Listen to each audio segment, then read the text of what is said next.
Hi, everyone, and thanks for watching our presentation. Our goal today, we are the team from Homewood, and we want to share with you some exciting updates to our outpatient rTMS access.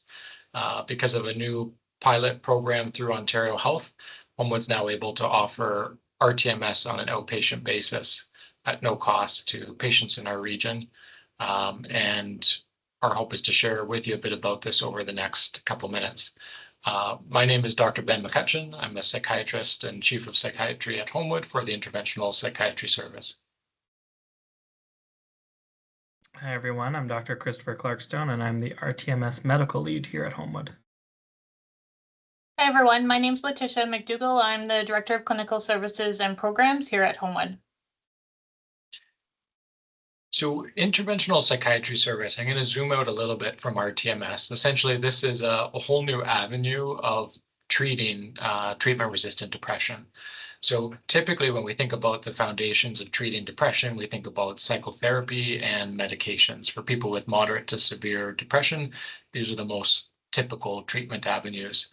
Interventional Psychiatry Service, it's a new term, but really it's meant to house the various biological treatments that we have for depression, which includes things like neurostimulation treatments, which includes ECT, which has been around for decades, as well as rTMS, which has been around for the past 2 decades, but really picking up steam in terms of access and benefit more recently, as well as other novel psychopharmacological interventions. That includes things like ketamine and esketamine at this stage. All 3 of these treatments are available at Homewood, both on an inpatient as well as an outpatient basis. They certainly differ in terms of the effect as well as the potential for side effects, and the experience for the patient is quite different. ECT, as you may be familiar with, certainly this is a highly effective treatment for treatment-resistant depression. It's typically given 2 to 3 times a week, and a patient's under general anesthesia. And in that sense, it's fairly resource intensive, and there's often wait lists for accessing ECT. rTMS, we've been offering this treatment at Homewood on an inpatient and outpatient basis for many years, though access is increasing on an outpatient basis. It also uses an electrical pulse, but there's no induced seizure. There's less side effects, and it's also effective for treatment-resistant depression. Things like ketamine and esketamine are also available. Again, highly effective for patients with treatment-resistant depression, work through different mechanisms than ECT and rTMS. And have different side effect profiles. Patients tend to experience this as more dissociative in the effect, but still highly helpful for treatment-resistant depression. Again, all of these treatments are available on an inpatient basis as well as an outpatient basis, though there's different types of funding available for these programs. ECT has always been publicly funded, and it's available and covered by OHIP, though referral is required from a psychiatrist to access this treatment on an outpatient basis at Homewood. The big change that we're wanting to make you aware of today is that rTMS in Ontario is now publicly funded through a pilot program through Ontario Health. And so patients in our region will be able to access rTMS at Homewood on an outpatient basis currently. Ketamine and esketamine, again, highly effective treatments, but still considered out of basket. And so those treatments do come at an out-of-pocket cost when patients are referred to access this treatment on an outpatient basis, though they are covered at no cost for patients accessing this treatment on the inpatient side of Homewood.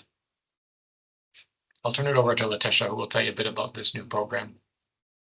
Thanks, Dr. McCutchen. So at its core, this work is about bringing more structure and consistency to how rTMS is offered across the province. It sits within Ontario Health's broader neurostimulation program, which is really focused on creating a more coordinated and high-quality approach to treatments like rTMS. The goal is not just to expand access, but to do it in a way that is standardized and connected to the rest of the mental health system. The shift is that this is now a more stable, publicly funded option within a stepped care approach. So when patients are not improving with initial treatments, there is a clear and more reliable next step for them to move through. Okay, now we'll turn it over to Dr. Clarkstone. Thanks. So what is rTMS? We want to give you a bit of information now so that you can talk about it more with your patients because they'll certainly have questions. So with rTMS, It's neuromodulatory. They don't take medications. It's not invasive. Basically, we place a metallic coil at the side or on top of their head. That coil is attached to a machine that sends electrical pulses rapidly through it.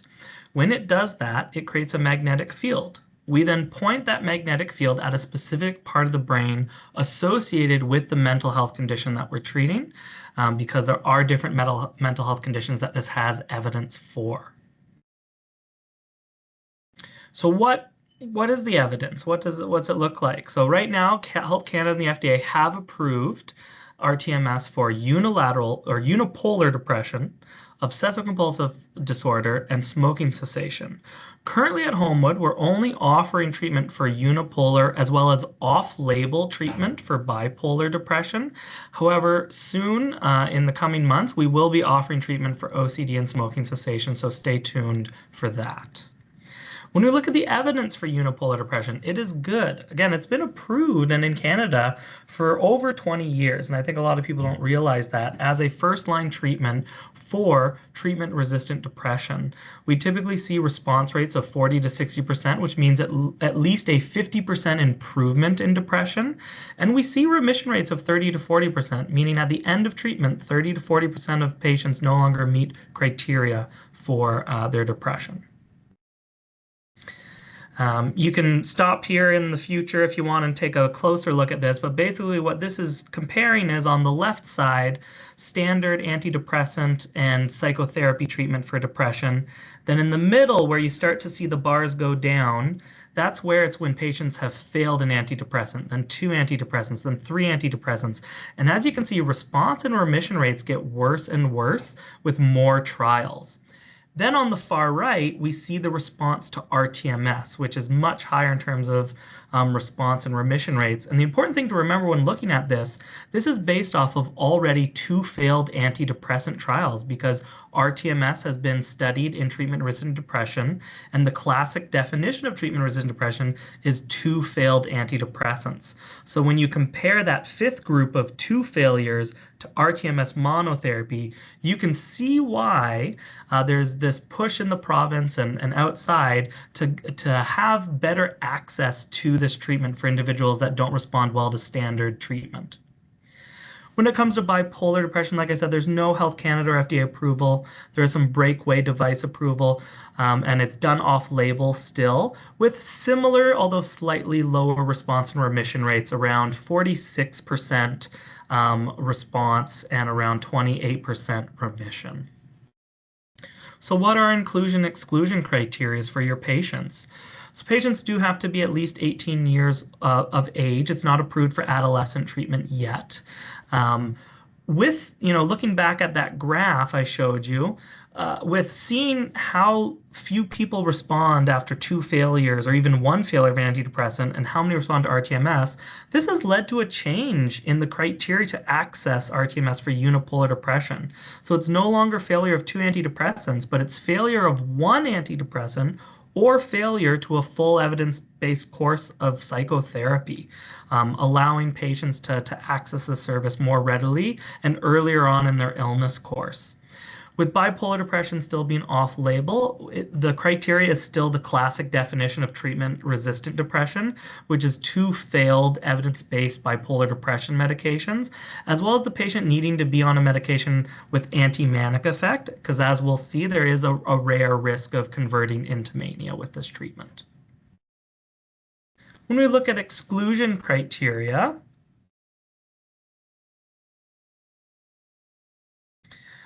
so if someone has severe depression with psychosis, ECT would be recommended.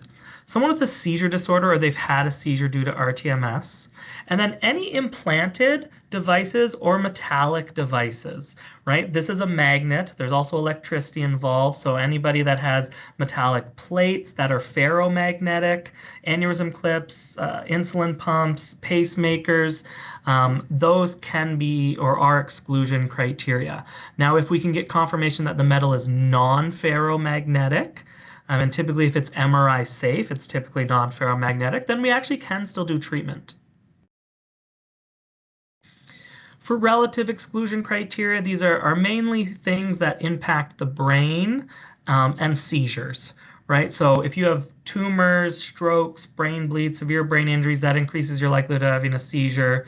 If you're on medications that cause seizures or could cause seizures or increases or decreases seizure threshold, that'll impact safety risk. But with the anticonvulsants, it actually makes the treatment harder to do. We're trying to stimulate the brain, and these medications decrease the ability to stimulate the brain. So sometimes these have to be adjusted before starting treatment. Similarly, active substance use, in particular alcohol and benzo use disorders, we look for about a month of sobriety just because these impact both response and efficacy, but also safety in regards to seizure. Pregnancy, permanent makeup or scalp tattoos, those are also relative. And these are things that we can talk about in the consultation when the patient comes and sees us. So risks and side effects. It's generally tolerated really well. The most common side effect being headache or neck pain or scalp tenderness, which for most people that goes away after the first 1 to 3 treatments. If it doesn't, most describe it as mild, and we just tell them to take ibuprofen or Tylenol an hour before coming, and it's good. During the treatment itself, their facial muscles might contract, but it does not continue outside of the treatment. So it's just during the active treatment. We do see people that feel dizzy. That typically goes away within 2 to 3 minutes. We've never had someone leave our room and they continue to be dizzy, so it's very brief. We've never had anyone faint, but it's about a 1% risk. There can be ringing in the ears, and there's one case of permanent hearing loss in rTMS history. And these are individuals who weren't wearing hearing protection. And so our patients, it's mandatory that they wear hearing protection. As I mentioned, there can be treatment emergent hypomania mania, although it's quite low, in fact, lower than antidepressant treatment at 0.84%. In terms of suicidal ideation, people will quote 1 to 3%, but it's actually unclear if rTMS does cause suicidal ideation. As rTMS done on non-depressed patients, there has never been a case of suicidal ideation. And we know that individuals with treatment-resistant depression are already quite hopeless and quite prone to developing suicidal ideation. So, there's a bit of a question mark there. And then seizure, the most kind of significant side effect, although it is quite rare at less than 0.1%. So what happens when they come to Homewood? I'll turn it over to Letitia. Thank you. So Ontario Health's end goal is to have a central intake process through the coordinated access hubs. However, currently this is what the pathway looks like once you refer a patient. So there's a standard IPS referral form that can be found on our website, along with a rTMS screening component, really to make sure we have enough clinical context to move things forward appropriately once it's received. After that, the pathway is fairly structured on our side. There's an initial review of the referral, and for patients who are a good fit, that moves into a psychiatry consultation. That consultation is an important part of the process. It's where suitability is confirmed, expectations are worked through, given the level of commitment involved in treatments.